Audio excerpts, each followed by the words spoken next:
බලන්න අපි කොයි තැනකද තාම ඉන්නේ කියලා. දැන් අපි බෞද්ධ කියලා කියනවා. දැන් අපි කියනවා මේකේ පැය 24න් බණ ඇහෙනවා. පැය 24ෙම පින්කම් තියෙනවා. අඩියක් ගානේ පන්සල්. හාමුදුරුවන්ට කඳු පේන්න බෑ පන්සල් ගහනවා. මේ දැන් ශාසනය විනාශ කරන්නේ හාමුදුරුවෝ. ඉන්න හාමුදුරුවොත් එක්ක නම් ශාසනය බේර ගන්න බෑ. අපි ප්‍රශ්න කරනවා. හැබැයි ගිහි කවුරුවත් ඉන්නවද? බහුතරයක් ත්‍රිපිටකයේ දැකලා නැහැ. බහුතරයක් නේද අපේ අත්පොත දන්නේ නැහැ. කවුද ඉන්නේ මෙතන මෙහෙම කියන්න පුළුවන්?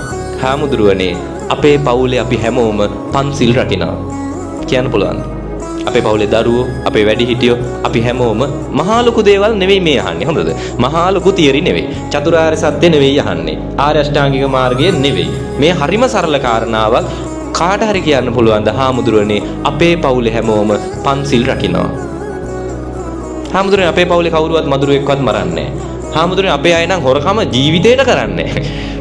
අම්මලට කියන්න පුළුවන් මෙහෙම. හාමුදුරනේ මම නම් මගේ මහත්තයාගේ සාක්කුවෙන් මගේ ජීවිතේට රුපියල් 100ක්වත් අරන් නැහැ. පුළුවන් ද කියන්න? මං ඉඳන්නේ ලංකාවේ අම්මලට අමාරුයි එහෙම කියන්නනේ. ඒ වගේම තමයි දැන් අපේ රටේ දරුවෝ බලන්න. දරුවෝ වුණත් තේරෙනවයි සාපු ගමන් හොරකම් කරන්නේ කාගෙන්ද? අල්ලපු ගෙදරින්ද? මේ හම්බ කරලා කන්න ටික ගෙනත් දෙන අම්මගෙනුයි තාත්තගෙනුයි. හිතන්න අපේ රටේ ගේ ඇතුළෙම හොරකම. ගේ ඇතුළෙම හොරාකක අපි කියනවා රටේ ජනාධිපති හොරා කරනවා කියලා. එහෙන් කෑවේ නැතොත් පුදුමයි මෙහෙන් ගිහිල්ලා. හරිද? බලන්න අපේ හොරකම ඈත් වෙලා නැහැ. ඒ ප්‍රාණඝාතයෙන් ඈත් වෙලා නැහැ. කාමයේ වරදව හැසිරීමෙන් ඈත් වෙලා නැහැ කොච්චර කිව්වත්. මේ බොරු කියන්නේ නැති ගෙදරක් නැහැ. සුරාව පාවිච්චි කරන්නේ නැති පිරිමියෙක් නැහැ. පන්සිල් ටික රකින්නේ නැහැ. අපි කියනවා ශාසනයේ විනාශය. හාමුදුරුවෝ තමයි කරන්නේ. හරිද? මං කියන්නේ මේ දැන් අද ওই වර්තමානයේ වෙන සිද්ධිත් එක බැලුවාම මේ සමහර සිවුරු දාගත්ත සිවුරට නොගැලපෙන නමුත් චීවරධාරීන් විදිහට පෙනී සිටින වැරදි අඩුපාඩු වෙන අය අදත් ඉන්නවා. බුදුහාරගේ කාලෙත් හිටියද නැද්ද? හිටියා. වාසනාවකට Facebook තිබ්බේ නැහැ. බුදුහාමුදුරන්ගේ කාලේ වාසනාවකට Facebook තිබ්බේ නැහැ. TikTok තිබ්බේ නැහැ. YouTube තිබ්බේ නැහැ. තිබ්බනම් මේ ශාසනය මෙච්චර කල් තියෙන්නෙත් නැහැ. අපේ අත ත්‍රිපිටකය හොයලා නැති නිසා, අපේ අත ධර්මය තාම හරියට හොයලා නැති නිසා ඔබ දන්නේ නැහැ. නමුත් මේ වෙන වැරදි වලට වඩා වැරදි බුද්ධ කාලෙත් උනා. දැන් එකක් බුදුහාමුදුරන්ට ගල් පෙරළුවේ පිට කවුරුවක්ද? දේවදත්ත උනත් හාමුදුරු කෙනෙක්.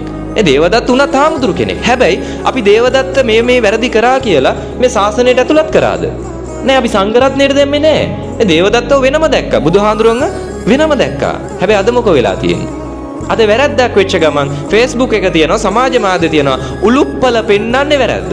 අපිත් ඒක සමාජගත කරනවා. හැබැයි හොඳ දේවල් සමාජගත කරනවාද? දැන් අද අපි මේ කරන්නේ හොඳ දෙයක්ද නැද්ද? මේක හොඳ දෙයක්. මේ ඉන්නේ පන්සලේ සමස්ත දායක පිරිසද? වැඩියෙන් ඉන්නේ මෙතෙන්ට ආපු අයද ආපු නැති අයද? වැඩි හරියක් ඉන්නේ ආපු නැති අය. දැන් මෙහි ඇත්තටම සාපේක්ෂ පිරිසක් ඉන්නවා පිරිමි අය. හැබැයි ගණන් කරලා බැලුවොත් ඕනෙම පින්කමක කාන්තාවන්ට වඩා මේ පිරිමි අයට වඩා 3-4 ගුණයක් ඉන්නේ කවුද? කාන්තාවෝ. ඒක අපේ රටේ ප්‍රශ්නයක් නෙවෙයිනේ. හරි බලන්න අපි පින්කම් වෙනුවෙන් යොමු වෙන්නේ නැහැ. හැබැයි මේ පන්සලේ හාමුදුරුවෝ අතින් දැන් මේ හොඳ දෙයක් කරනවා. මේව අගය කරන එකක් නැහැ. මේව කියන්න යන එකක් නැහැ. මේව කියන්න ගියත් අපේ මිනිස්සු මොකද්ද කියන්නේ? දානයක් දීලා ෆොටෝ එකක් ගහලා Facebook දාන්න. අපේ මොකද්ද කියන්නේ? දුන්න නම් බැරිද පැත්තකට වෙලා ඉන්න. නේ දුන්න නම් මොකටද සමාජයට පේන්න දාන්නේ. දැන් අද මේ බණ කරන අය, දායකත්වයේ ගන්න අය මේක හරි වටින දෙයක්. හිතන්න කවුරු හරි හම්බෙලා කියන්නකෝ මම බණක් කරා දායකත්වයක් ගත්තා. පළවෙනි දවසේ හම්බෙලා කිව්වහම ගියා අනේ කොච්චර දෙයක්ද හරිම හොඳයි. දෙවෙනි දවසෙත් කියන්න හොඳයි කියයි. තුන්වෙනි දවසෙත් එහෙමද හොඳයි කියයි. හතරවෙනි දවසේ ඔබ ළඟට එද්දිම කියයි හරි ඔයා බණක් කරන්නේ නැති පැත්තකට වෙලා ඉන්න. නේ ඔයා කරා නම් ඔයා අරන් යන්න. ඇයි අපේ කරේ ගහන්න ඉන්නේ? නේ අපේ මිනිස්සු කැමති නෑ හොඳ දෙයක් කරලා ඒව කියවන්න. නේ හොඳ දේවල් කරොත් ඒව සමාජගත කරන්න කැමති නෑ. හැබැයි වැරද්දක් කරොත් බුදුහාමේනේ. හරිද? මේ පන්සලේ හාමුදුරුවරු මේ කරන සේවාව ගැන මේව ගමේ කතා කරන්නේ නෑ. මේව රටේ කතා කරන්නේ නෑ.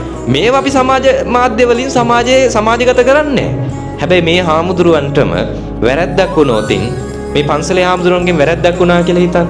මේ හාමුදුරුවන්ව සිවුරෙන් පන්නන්න, මේ පන්සලෙන් පන්නන්න අද මෙතෙන්ට ආපු නැති බහුතරය රෙදි කරේ තියාගෙන පන්සලට එයි. හැබැයි මේක රැකගන්න එන්නේ නැහැ. අපි කියනවා ශාසනය විනාශයි කියලා. මතක තියාගන්න පිරිහෙන පැත්තක් ඕනෙම කාලෙක තිබ්බා. ඒ බුදුහාරන් කාලෙත් තිබුණා. අපේ වගකීම අපි අල්ලගන්න ඕනේ කොතනින්ද? පිරිහෙන පැත්ත නෙවෙයි දියුණු වෙන පැත්ත. ඒ නිසා මතක තියාගන්න වැරදි අඩුපාඩු ඒ කාලෙත් උනා මේ කාලෙත් වෙනවා. අල්ලගන්න ඕනේ කොහෙද? දියුණුවනේ පැත්ත. නේ අපි හැදෙන්න ඕනේ. Taman හැදෙන්න ඕනේ. හේතුව මම අරන් යන්නේ අනුන් කරන්නේවද? සරලම කාරණාව තේරුම් ගන්න. මම ගෙනියන්නේ මම කරන ඒවා. ඒ නිසා මට ගෙනියන්න ඕනේව මම හම්බ කරගන්න. පැහැදිලි කාරණාව.